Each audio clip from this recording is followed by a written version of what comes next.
भूसर्वेक्षण भूमि सर्वेक्षण का अर्थ होता है भूमि की सटीक माप, रिकॉर्डिंग और नक्शाकरण। यह प्रक्रिया जमीन की सीमाओं, क्षेत्रफल, उपयोग और स्वामित्व का पता लगाने के लिए की जाती है। भूसर्वेक्षण खासकर जमीन की खरीद बिक्री, सरकारी रिकॉर्ड, निर्माण कार्य या कानूनी विवादों में बहुत महत्वपूर्ण होता है। भूसर्वेक्षण के मुख्य उद्देश्य: 1. भूमि की सटीक माप करना। 2. सीमाओं का निर्धारण करना। 3. भूअधिकार रिकॉर्ड तैयार करना। 4. राजस्व निर्धारण में सहायता देना। 5. विकास कार्यों जैसे सड़क, भवन निर्माण में योजना बनाना। भूसर्वेक्षण की प्रक्रिया: 1. भूमि की पहचान, खसरा संख्या या नक्शे के अनुसार भूमि का चयन। 2. मौके पर मापन, फील्ड सर्वे, आधुनिक यंत्रों जैसे theodolite, total station, GPS, drone camera का उपयोग करके मापन किया जाता है।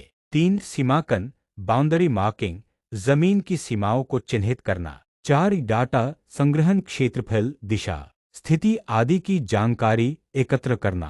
5. नक्शा बनाना, कंप्यूटर सॉफ्टवेयर जैसे ऑटोसीएडी, जीआईएस आदि की मदद से नक्शा तैयार करना। 6. राजस्व विभाग में रिकॉर्ड तैयार करना। आवश्यक दस्तावेज: जमीन के कागजात, खतौनी, खसरा रजिस्ट्री, पहचान पत्र, आधार/पैन कार्ड, आवेदन पत्र, शुल्क रसीद यदि लागू हो। भारत में प्रमुख योजनाएं: 1. स्वामित्व योजना, स्वामित्व योजना ग्रामीण क्षेत्रों में ड्रोन से सर्वेक्षण करके मालिकाना अधिकार पत्र, प्रॉपर्टी कार्ड देना। 2. Digital India land records modernisation programme, डिलम्प, साइट का सफारी, साइट की सफाई निर्माण कार्य का पहला और बहुत जरूरी चरण होता है।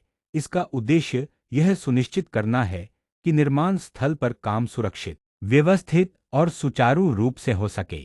साइट की सफाई में किए जाने वाले मुख्य कार्य: 1. झाड़ झंखाड़ हटाना, स्थल पर उगी हुई घास, झाड़ियां और पेड़ पौधे हटाना। जरूरत हो तो पेड़ की कटाई की अनुमति लेना। 2. मलबा और कूड़ा हटाना, पुराने निर्माण का मलबा, पत्थर, ईंट, प्लास्टिक, लोहा आदि हटाया जाता है।